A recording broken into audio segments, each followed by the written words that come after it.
लोग भले कहते हैं कि खाली हाथ आए थे, ठीक है खाली हाथ आए थे, लेकिन खाली हाथ जाना नहीं है। इस देश का ऋण चुका के जाना है। आप कभी भी किसी और के मर्जी से इन्फ्लुएंस होके लीजिएगा, वो कभी डिसीजन सही नहीं होगा। डिसीजन आपका अपना होना चाहिए, आप क्या कर सकते हैं। और ये जिस दिन आप पहचान गए उस दिन समझिए आधा काम आप अपने से कर दिए यहाँ पर। और वो सबके अंदर कुछ ना कुछ है, ऐसा नहीं है कि ऊपर वाला आपको खाली हाथ भेजा, सबके अंदर कुछ ना कुछ है। और ये लोग भले कहते हैं कि खाली हाथ आए थे, ठीक है खाली हाथ आए थे, लेकिन खाली हाथ जाना नहीं है। इस देश का ऋण चुका के जाना है, समाज को कुछ दे के जाना है, एक अच्छे सिद्धांत अच्छे कर्म को दे के जाना है। क्या कोई कह सकता है कि अब्दुल कलाम खाली हाथ गए थे? नहीं खाली हाथ गए थे। विवेकानंद खाली हाथ गए थे? अंबेडकर साहब खाली हाथ गए? नहीं गए। तो इस देश में हम खाली हाथ जरूर आए थे, लेकिन इस देश का कर्ज उतारना है, खाली हाथ लौटना नहीं है। कैसे सिद्धांत अपने साथ ही कुछ अपने पीछे कुछ यादें छोड़ के जाना है, जिससे कि दुनिया याद कर सके हम लोग को। और हमेशा चीजों में ना अपनी ईमानदारी करिएगा। आप कितना ईमानदारी से काम करते हैं, कितना लगन से काम करते हैं, सफलता इसी चीज पे डिपेंड करती है। बाकी ऐसे चीजें कि भाई ये करना चाहिए, बस आप कितना समय दिए हैं किसी चीज को, कितनी ईमानदारी से किए हैं, ये मायने रखता है आपको। आप किसी चीज को समय नहीं दीजिएगा, कभी सफल नहीं हो सकते हैं। और एंटरप्रेन्योर और बिजनेस इस सब के चीज़ों में एक चीज़ बहुत बड़ी डिलेमा होती है ना, कि सोचते बड़ी ज़्यादा हैं लोग, प्लानिंग बहुत करते हैं। 6 महीना से उसका प्लानिंग ये चल रहा है। अरे भाई 6 महीना में कमवा शुरू किए रहते तो कुछ एक्सपीरियंस हो गया रहता, कुछ ठोकरें लगी होती। शुरू कर दो चाहे जैसे करना है। यहाँ पर ऐसा थोड़ी हो सकता है कि एकदम फिनिश होकर काम करे। हर चीज जमीन से कभी पेड़ नहीं निकल सकता, पौधा ही निकलेगा। आज सीखिए, क्योंकि अगर कल कोई शुरू करता है आपके बाद, तो आपके पास उससे एक दिन का एक्स्ट्रा एक्सपीरियंस रहेगा। और हमेशा याद रखिएगा, अकल बादाम खाने से नहीं ठोकर खाने से आती है। जितना ज्यादा आप ठोकर खाएंगे उतने ज्यादा अकल आने वाली है। दुनिया का कोई इंसान जो सफल है कह दे कि हमको ठोकर नहीं लगा है, या कोई कहे कि हम एक ही बार में यहाँ आए हैं, कभी नहीं आ सकते हैं। यहाँ पर स्टार्टिंग कीजिए, यहाँ पे ज्यादा प्लानिंग व्लानिंग के चक्कर में नहीं रहे। कितना अच्छा आप प्लानिंग करके आइएगा ना कुछ चीजें गड़बड़ होंगी। क्योंकि किताबी नॉलेज, ये मोटिवेशन, ये सब चीजें ये एक अलग चीज है। धरातल पे उतर के जाइएगा ना तो अलग चीज है। यहाँ पर और कभी बिहार में आके दिखेगा तो एकदम में अलग मिलेगा। कितना ठोकर लगा है ये बहुत मायने रखता है। क्योंकि ठोकर नहीं लगेगा ना, जिस पत्थर पे चोट नहीं पड़ती वो कभी मूर्त नहीं बनता है। तो इसलिए जितना आपको चोट लग रहा है तो ये आपके लिए अच्छी बात है। क्योंकि बड़े बड़े लोगों की जिंदगी में मुसीबत आती है, वो मुसीबत ही आती है बड़े लोगों के लिए। क्योंकि फिल्म में जो सबसे टफ रोल होता है ना, वो बढ़िया हीरो के कंधे पे दिया जाता है। तो ये पृथ्वी पे भी ना ऊपर वाले को पता है कि ये बढ़िया हीरो है, इसको थोड़ा सा हम रोल देते हैं बढ़िया। तो बड़ी जिम्मेदारी देने से पहले ऊपर वाला भी ना आपको टेस्ट करता है। टेस्ट करके ही देखेगा कि नहीं करेगा। हम लोग छोटा सा कोई सामान खरीदते हैं तो उसको ठोक बजा के चेक करते हैं कि सह लेगा कि नहीं सह लेगा। एक छोटा सा बर्तन कोई खरीदने जाता है तो पटक के दिखाता है, देखिए मजबूत है। तो ऊपर वाला भी जब आपको बहुत बड़ा जिम्मेदारी देने वाला होता है ना, तो पहले सोचता है कि इसका थोड़ा सा टेस्ट कर ले। बहुत लोग टेस्टे में भाग जाते हैं। ए भगवान, हमरा काहे लिए तुम मुसीबत लाया यार। जब ऊपर वाला तुमको खुशी दिया था तो थैंक यू कहना भूल गए थे, और जब मुसीबत दिया चेक करने के लिए तो परेशान हो गए। यहाँ पर इस चीज़ों से घबराना नहीं चाहिए किसी को।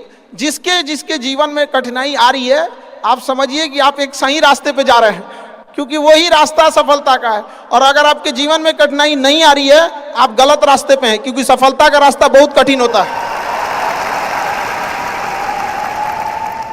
और अभी डिजिटल इंडिया है गया, सबके हाथ में मोबाइल हो गया है।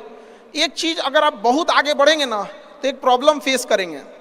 बिना मतलब लोग आपके ऊपर उंगलियां उठाने लगेंगे, बिना मतलब, जिनको कोई मतलब नहीं। आप देखिएगा तो मतलब अजीब लगेगा। इस सब चीजों से कभी मत घबराइएगा। ये कॉस्ट होगी, आपको चुकानी पड़ेगी जब आप बहुत आगे जाएंगे।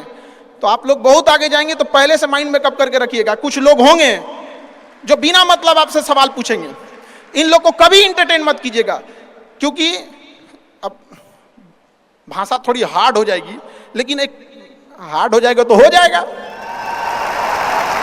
भाषा भाव को समझिएगा, भाषा का नहीं। कि कुत्तों की रेस में दौड़ने से घाटा यह है कि जीतने के बाद भी कुत्ता ही कहलाएगा आदमी। एक बार एक रेस में ना कुछ कुत्तों को दौड़ाया गया, बीच में शेर बांधा गया कि कौन तेज दौड़ता है। शेर दौड़ा ही नहीं, कहा कि जीत के भी क्या फायदा, जीतने के बाद वो कुत्ता कहलाएगा। समझा? तो जब आप आगे बढ़ेंगे ना तो ये कॉस्ट है, समझिएगा इस चीज को। पहले ये कम था क्योंकि पहले लोगों के पास में हाथ मोबाइल वोबाइल कुछ नहीं था, मतलब कानाफूसी में रह जाता था, लेकिन अब ये बहुत बड़े पैमाने पे हो गया। तो ये सब चीजों से बचिएगा और ये आएगा आपके साथ में लाइफ में ये चीजें।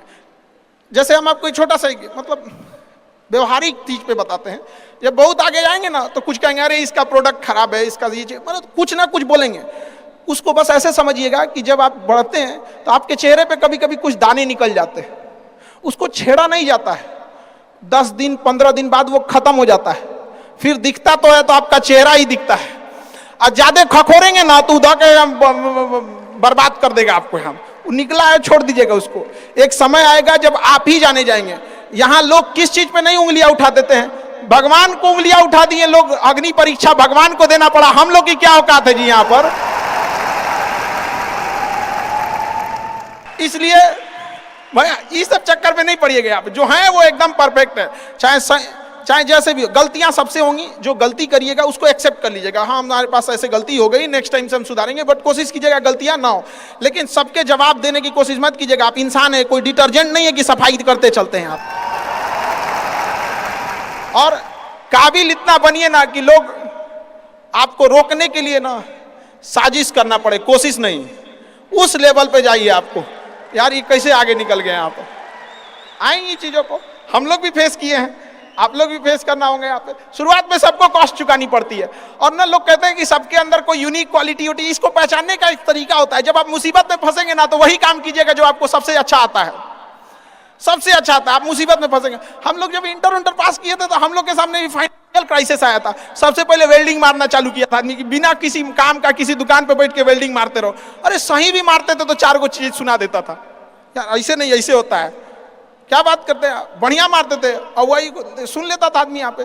फिर धीरे धीरे किसी को पढ़ाना धीरे धीरे चालू किया आदमी, कुछ दोस्तों ने कहा कि भाई तुम पढ़ाओ, ठीक पढ़ाता है, तो आदमी उधर चला गया। तो आपको भी पता है कि आप किस चीज में अच्छे हैं, तो धीरे धीरे अपने आप के अंदर वो पहचानिए, उसको सुधारने की कोशिश कीजिए और इधर उधर ज्यादा ध्यान नहीं दीजिए। मुसीबत आए तो अपने आप को एक बार थपथपाइएगा कि हाँ आप उस एलीट क्लास में हैं जिसके सामने मुसीबत आई है, और एक समय आएगा कि जब आप इस मुसीबत को पार कर जाएंगे, और एक समय आएगा कि जब यहाँ आके आप अभी अपनी संघर्ष की कहानी बताएंगे कि हम भी ऐसा थे। और हम आप सबसे यही उम्मीद करते हैं कि भगवान से भी हाथ जोड़ के यही दुआ मांगते हैं कि जितने लोग हैं देश के, सबको एक दिन अपनी कहानी सुनानी पड़े, क्योंकि यह देश वीरों की धरती है, वीरांगनाओं की धरती है। यहाँ पर हर बच्चा यहाँ का फौलाद है अपने आप में यहाँ पर।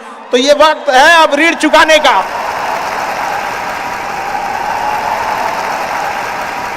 अब इस सदी में हमें अपना नहीं, अब इस देश का भी एक ऋण चुकाना होगा कि शायद पिछले जन्म में बहुत सौभाग्य, बहुत अच्छा काम किए होंगे तो हिंदुस्तान में जन्म लिए, वरना अगर जन्म के समय थोड़ा बहुत बॉर्डर क्रॉस करते ना, उधरिया हो जाते ना, अरे बाप रे बाप, क्या दुर्दशा होता जिसका कोई हद नहीं। यहाँ पे थोड़ा सा बस उधर घसक जाते तो।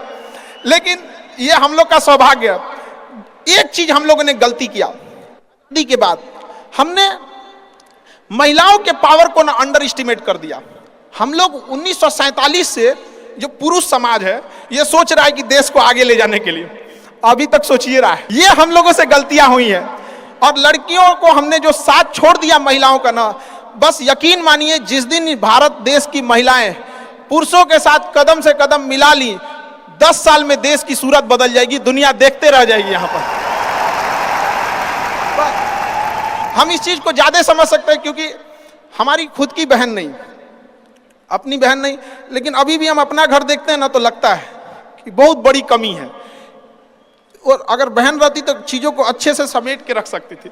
तो इसलिए हम देखेंगे हमको इंडिया में सबसे ज्यादा राखी बांधी जाती है, पूरे हिंदुस्तान में सबसे ज्यादा राखी बांधी जाती है। नहीं था तो हमारे यहाँ माझी जी थे ना, वो कहे कि भगवान के भरोसे मत बैठो, क्या पता भगवान तोरे भरोसे बैठा लो।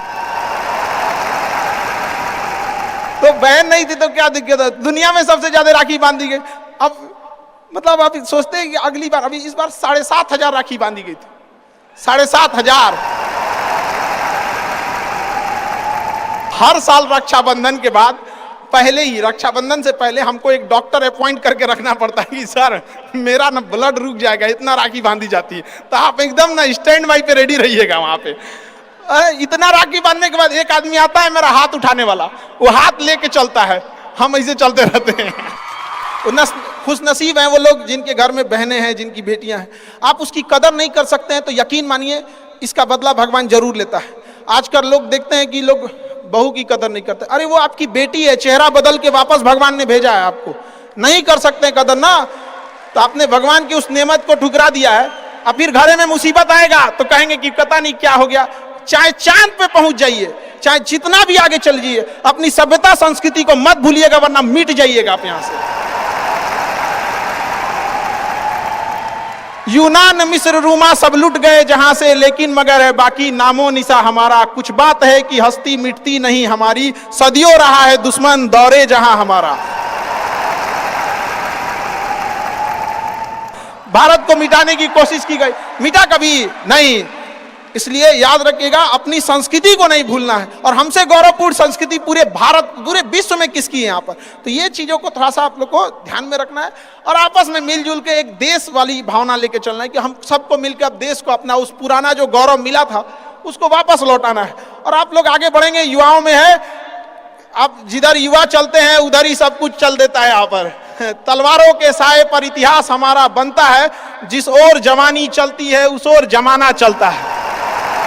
आप युवा लोग हैं, आपको किसी कौन रोक सकता है यहाँ पे। मैं दरिया हूं, अपना हुनर जानता हूं, जिधर से भी गुजरूंगा अपना रास्ता बना लूंगा। तो युवाओं में यही तो एक है, भले जेब खाली हो, जेब में गांधी हो या ना हो, दिल में एक आंधी होनी चाहिए। जो बोले हैं, जो ठाने हैं वो कर लेंगे यहाँ पर, और नहीं कर सकते हैं तो दुर्भाग्य है इस भारत की धरती पर जन्म लिया हुआ, ये व्यर्थ हो जाएगा यहाँ पर। तो एक कहानी लिखना है जो आगे जाके सबको सुनाना है, और हर उस घर में 2 किलो अलग से मिठाई जाएगी जिस घर से आवाज आई थी कि इससे नहीं हो सकता है, अलग से एकदम ले भैया ये तेरे लिए स्पेशल है। यहाँ पर एकदम तारीफ करने वालों की कमी हो जाए, जलने वालों की कमी नहीं होना चाहिए। एकदम मिसाल बनिए। आप सब लोग को, हमारा आप सब लोग को ढेर सारा शुभकामनाएं, दुआएं। आपके ठोकरें आएंगी, लगेंगी ठोकरें, उसी को ठोकर लगती है ना जो चलता है, जो सुतल है बेड पे, ओकरा कौंची का ठोकर लगने वाला है। और ठोकर नहीं लगेगी तो नहीं आगे बढ़ सकते हैं। कामचोरों से तो इंडिया परेशान है, जो कुछ नहीं करता वो भी संडे को आराम करता है। अरे तोरे लिए कौंची का संडे यार, काम बस ईमानदारी से कीजिए। हम लॉकडाउन का एक छोटा सा एग्जांपल देते हैं। हमारे यहाँ एक लेबर था, जो नहीं काम करते हैं लेबर लोग, उनकी बहुत दुर्दशा हो गई लॉकडाउन में। रियल में एक्चुअली उनके साथ प्रॉब्लम क्या है ना, they don't have backup money. वो डेली कमाने वाले हैं, डेली खाने वाले हैं। उनका अगर 10 दिन का दिहाड़ी बंद हो गया ना तो उनके लिए बहुत दिक्कत आ जाती है। और लॉकडाउन में बेचारों के साथ क्या हो गया, अब इतनी पॉपुलेशन है, गवर्नमेंट भी कितना को देख सकती है, एक लिमिटेशन है वहां पर। तो उसके साथ बहुत दिक्कत आ गया। तो हमसे बेचारे, हम भी लॉकडाउन में खाली बैठे थे, तो हमसे बोले कि देखिए एक तो काम नहीं मिलता है तो हम लोग को महीना में 20 दिन मिलेगा, 22 दिन मिलेगा, हम लोग के पास बैकअप नहीं होता है। तो उसको हमने एक छोटा सा बात बोला कि भाई देखो, एक काम बस मेरा 1 महीना करके देखना, नहीं अच्छा लगे तो छोड़ देना। काम पे जाते कितने हो, तो बताया कि 8 बजे जाते हैं। अलग अलग शहर में वो काम करने वाले मजदूर जो आते हैं, मिस्त्री, उनका टाइमिंग अलग अलग हो सकता है। हमारे यहाँ 8 बजे आते हैं लोग, और फिर दोपहर में लंच करते हैं, शाम में 5 बजे चले जाते हैं। तो क्या 8 बजे के काम में आप कितने बजे जाते हो? कहा कि सर वही पहुंचते पहुंचते 7:15 हो जाता है, खैनी उनी बनाते चाय पीते 8:30 हो जाता है। हम कहे एक बात बताओ, ये आधा घंटा तुम किस में काटे? तो कहा कि जहां काम करने गए ना उनके में से। हम कहे नहीं, यही इस गड़बड़ है। आप अपनी जिम्मेदारी में से आधा घंटा काट लिए थे, आप वहां 15 मिनट पहले पहुंच के देखो। तो कहे आई क्या बोलते हैं मास्टर, पगला गए हैं एकदम। हम भाई देखे तो 1 महीना काम करके देखो, बस तुम वहां 15 मिनट पहले पहुंच के देखो। वो इंसान 15 मिनट पहले पहुंच जाता था, 5 मिनट पहले ही काम चालू कर देता था, बाकियों के आने से पहले। लंच पे जाते थे तो जब सब चले जाते थे 1 आध मिनट लेट से लंच जाते थे, कुछ नहीं होने वाला है। एक आध मिनट लंच के खत्म होने से पहले ही चले आते थे, बाकी लंच खत्म हो गया 10 मिनट बाद आ रहा है, वो लंच खत्म होने से एक आध मिनट पहले ही चले आते थे। जब सारे लोग 5 बजे चले जाते थे तो 5:05 पे जाते हैं। तो हमसे कहें कि खान सर ये आप बता रहे हैं नहीं, बहुत उटपटांग बात बता रहे हैं आप। तो भैया 1 महीना काम कर लो, हाथ जोड़ लेते हैं। आज के टाइम पे जब वो 1 महीना काम किया, 10 दिन के अंदर लोगों को हो गया कि यार कितना ईमानदारी से काम करता है। आज उसको फोन से लोग बोलते हैं कि भाई मिस्त्री खाली हो, फोन से बोलते हैं। और लोग क्या कहते हैं पता है, इसको काम दे देंगे ना तो टेंशन नहीं है, टेंशन नहीं है, काम वही है। आप दुनिया में कुछ भी कीजिए, बशर्ते क्या कीजिए, ईमानदारी से। और आपके यहाँ जो काम करने आ रहा है ना, प्लीज उसका भी आप लोग, मतलब जो भी आप लोग एंटरप्रेन्योर है तो आपके अंडर में भी लोग काम करेंगे, उसका भी ध्यान रखिएगा एक परिवार की तरह। ये नहीं कि उसका भी रोक रख के सैलरी रख ले 2 महीना 3 महीने का, और उसके बाद कहेंगे कि चौपट काय हो रहे हैं। ऊपर वाले की लाठी में आवाज नहीं होता, इस चीज को हमेशा याद रखिएगा। देखिए जैसे बड़ी कंपनी, याद रखिएगा, बड़ी कंपनी कस्टमर तक डायरेक्ट नहीं पहुंचती है, बीच में एक डिस्ट्रीब्यूटर रखती है, डायरेक्ट कस्टमर को सामान नहीं बेचती है। अगर किसी बिस्किट कंपनी को, तो सोचिएगा बिस्किट डायरेक्ट नहीं देगी, बीच में क्या रखती है, डिस्ट्रीब्यूटर रखती है। उसी तरह ऊपर वाला भी ना सबको हाथ में डायरेक्ट पैसा नहीं देता है, बीच में एक डिस्ट्रीब्यूटर रखता है। हो सकता है आप एंटरप्रेन्योर वही डिस्ट्रीब्यूटर है, आपके माध्यम से गरीबों का चूल्हा जलता है, आप मत मारिएगा। आप प्लीज उन गरीबों का हक मत मारिएगा। नहीं तो बड़ी कंपनी को दिख जाता है कि ये डिस्ट्रीब्यूटर ठीक नहीं है, तो उस डिस्ट्रीब्यूटर को चेंज कर देता है। अगर गरीबों का हक मारेंगे और ऊपर वाले को नजर पड़ गया कि ये डिस्ट्रीब्यूटर ठीक नहीं है, तो साइड कर देगा। और फिर कहेंगे कि अब हमारा बिजनेस चौपट हो गया। अरे बाबू तुम खुद चौपट किया आपने।